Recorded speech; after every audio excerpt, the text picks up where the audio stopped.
as maybe they have told you the statistics, we are increasing, except last year when we decreased, but we are increasing more than 30% every year. That means your tourism, sorry, I just want to be very clear about that. So your tourism traffic to Nyungwe Park since 2005 when you opened has increased 30% every year? 36%. Is it 30% average or 30% per year? Like, it's per year. It's per year. So 30% last year, Yeah. 30% the year before Yes. that. That's average year increase. Yeah, I can give you the statistics. The statistics. But that's just what I wanted to know. And just quickly, is it 30% when, because from 0 to No, it's increased by year. By year.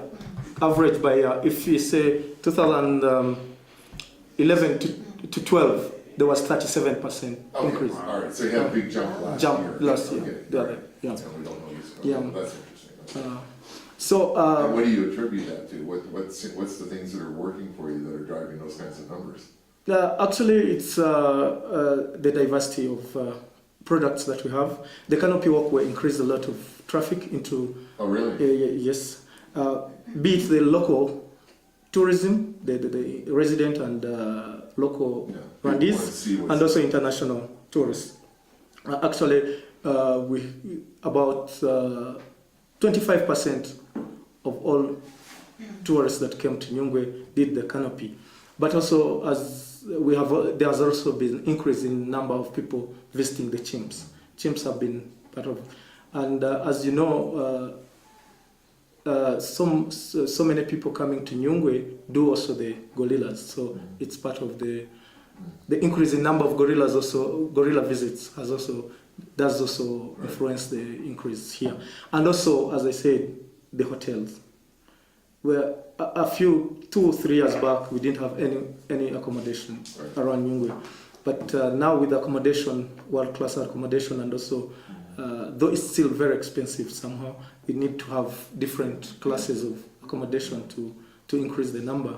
People are staying in faraway places like Butare or Kamembe, so it would decrease their number of stay around. So, although that hotel we were at was pretty reasonable price. That's Top View? Steel. No, we're Forest Lodge. Forest Lodge. I think because it was a lower season price. Yeah, now it's a low season with the promotions, and it's also good that they're doing when they are doing promotions, they're increasing the number coming, and the people come and visit Nyungwe. And as you heard, it's a paradise for birders. We have a lot of endemics, and people do return visits in Nyungwe. And also, as I said, one other important part we are doing is customer care, capacity building for tour guides. The tour guides, we have a lot going on for the tour guides that you saw have been here for almost average is about 6-7 years. So the turnover has been not there. So the increase in people always come back to look for the same guides. What about zipline tours? Have you thought about that? Oh, Pardon? What? Pardon? Well, what? What's This has been a topic of debate. Which one? About zip lines. The zip line, it's something that we are looking at. It's something that we think would be adventurous and would attract a lot of people come. Did I offend somebody? No. We've been having a debate about it. Colorful debates about No. ups and downs. It's been a little. In terms of cheapening a natural experience versus drawing it. The thing about a zip line is it's not an ecotourism. No, it's not. It's adventure. Yeah. Tourism. I don't even think it's that. I think it's a carnival ride, and it has no place in a beautiful wilderness setting like this. I really feel strongly about that. I would debate. I think it cheapens what you have. Yeah, it's something. Percy has a different view. Well, I do. It's good. Yeah, different views, perspectives. So actually, we have been talking about it. It's something that look at the pros and cons. The pros and cons, and look at even the management part of it, because we are actually people who love nature, and our work mostly is into ecotourism. But we are looking at increasing the numbers of tourists coming. As you saw, we can accommodate lots of tourists. Actually, this just to show you that tourism is just now around these two places. But we are going up. Sorry. Thank you. Okay. It's around here and here. And we are moving up in the north to capture people who are going to the lake for lake sports and lake tourism, so that they can come and do chimpanzee and the source of the Nile. How would you attract those people who are going to the lake? How would you bring them? We are habituating the chimpanzee up there. Yes, it takes some time, Yeah. between 5 to 10 years to start chimpanzee tourism. But we are partnering with the Jane Goodall Institute. They are helping us in the habituation of the chimpanzee up there. That's a great idea. So, and another, the farthest source of the Nile is up there. So, and we are also doing, starting a new product of a Cup of Excellency tea tour. There's a big, beautiful tea up there. So we could. What's the name of that tea if we wanted to buy it? Is there a brand? It's Gisovu tea. Okay. So we are trying to partner with the Gisovu tea company to do tourism around the tea area. And it's just 1 hour and a half drive.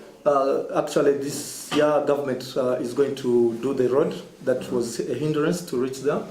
People who come from Kigali and elsewhere for the lake tourism, they don't have much else to do around there after the lake. It's a beautiful view up there. So we want to attract them to be coming to the water sports and other things, tourism, but they come to also Gisovu. There are also trails around there, the source of the Nile and the tea. Is the lake swimmable there? It's Kivu, yes, it's You visible. can swim there? Yes. And you can drink the water in the lake? No. It's not drinkable. It's a bit not. You can swallow it. Yeah. So actually, and what else? We are looking at birding tour and those around the swamps, where we are partnering with DSID to do the bird circuit around there. And also another big issue, a big thing that we are, as I said, the hindrance of bed numbers. We still have few accommodation facilities. We have put out RFPs for private sector to come and do lodges. Would those be in the park or just outside? There are those. 3 of them already have been are going to be funded within this year, outside the park. Just outside. Just like the Nyungwe Forest. Uh-huh. But we have a concession policy where we have identified 2 sites that would accommodate inside the park. So the last week actually, the cabinet adopted the concession policy. Just last week. Yeah. Wow. Okay. The cabinet adopted it. So at last, I know it takes long to be approved. So we are looking at how we shall partner with private sector to do the lodges inside the park. Wow. Yeah, we have already identified two inside here and 1 in Chamudongo where we did Jim Ndungo was where the chimps. Yeah. So with those, at least we are seeing, we shall be seeing increase in number of tourists in Nyungwe. But we are also not thinking of only increasing number of tourists. There are mechanisms that we are putting in place, not so that we don't disturb the ecosystem in Nyungwe.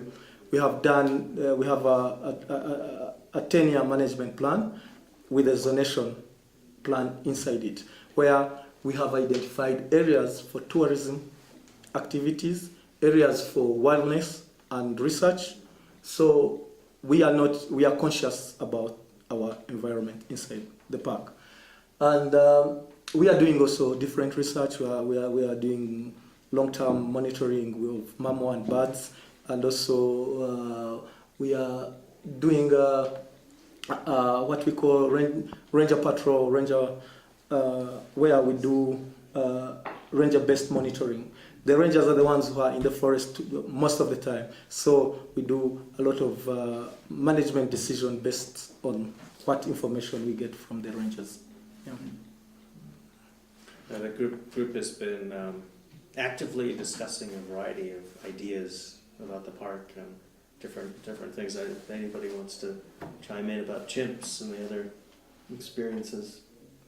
Yeah, I think that's a little bit of the brief about Nyungwe, and you're welcome to ask any questions or comments. I think the main, I think that in terms of richening this, you mentioned Jane Goodall.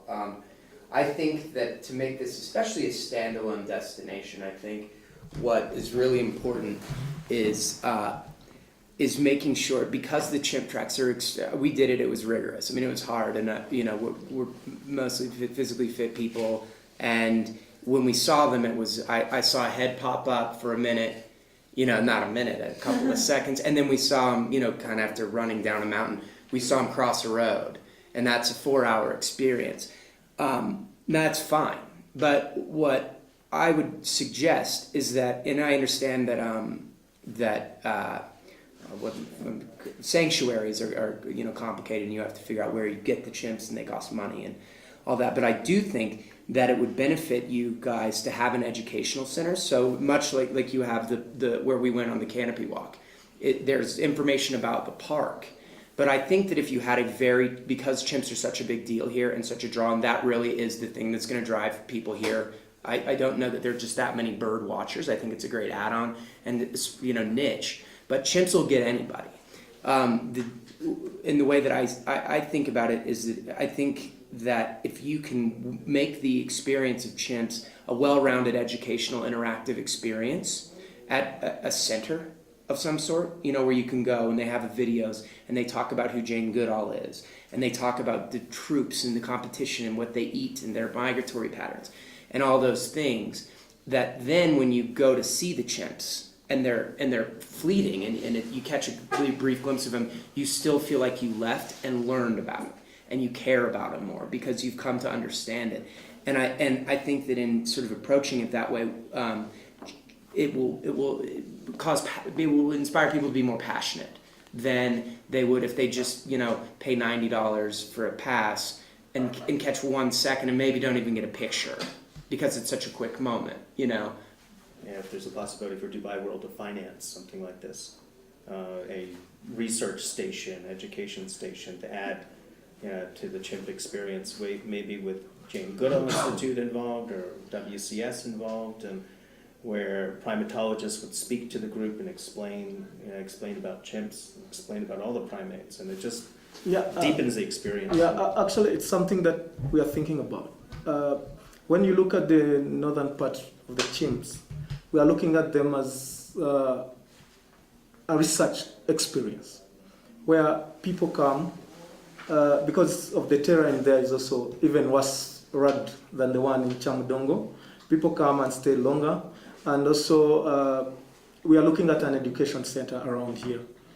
Though it will not just be for chimpanzee, but it will give an interactive view of what's happening in Nyungwe, the videos, the exhibits, and everything. USAID is actually going to sponsor one education center around here.